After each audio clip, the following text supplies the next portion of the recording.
Hey, so in this video I'm going to show you how you can make higher alcohol content kombucha. Super simple recipe.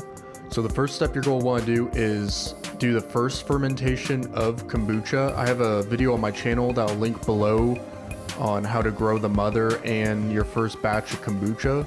So you want to brew it first. I'm going to skip that in this video and just go straight to how to make it higher alcohol content. But basically do that. So you have your kombucha brewed, say it was brewing for about 3 weeks. You take out the mother and just pour a little juice in with it, and you can put that in the fridge and save it for your next batch. So next, since I brewed about a gallon of kombucha, I'm going to get a gallon glass jar with an airlock and lid. You can use any jar that would fit an airlock, and this will be the brewing vessel. So I essentially just soak it in some Star sand and then wash it off to make sure we have a clean brewing vessel. So next up, I pour the kombucha into the sanitized brewing vessel.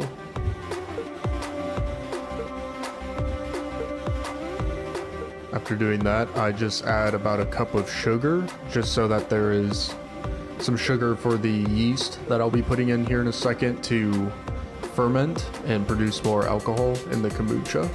This is the yeast that I am using in this video. It's a champagne yeast.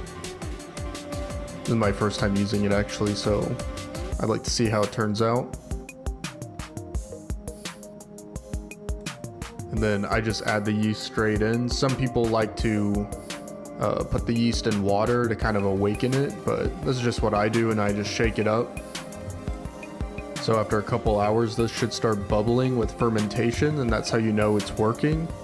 So once I have the sugar and yeast in, I'm just going to let it sit for about 7 to 14 days.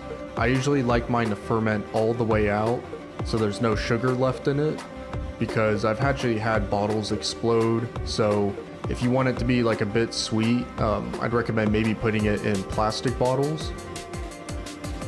But that's just from my experience. So after 14 days, this is what it should look like. It gets actually pretty clear in the jar. You know, there's not a lot of yeast floating around or anything, and there was no more bubbles. This was after about 14 days, and that's how you can tell it's pretty much done fermenting. So once it's done fermenting, I just bottle it and give it a try. This kombucha turned out actually pretty sour and pretty dry, so I'd say it was a success.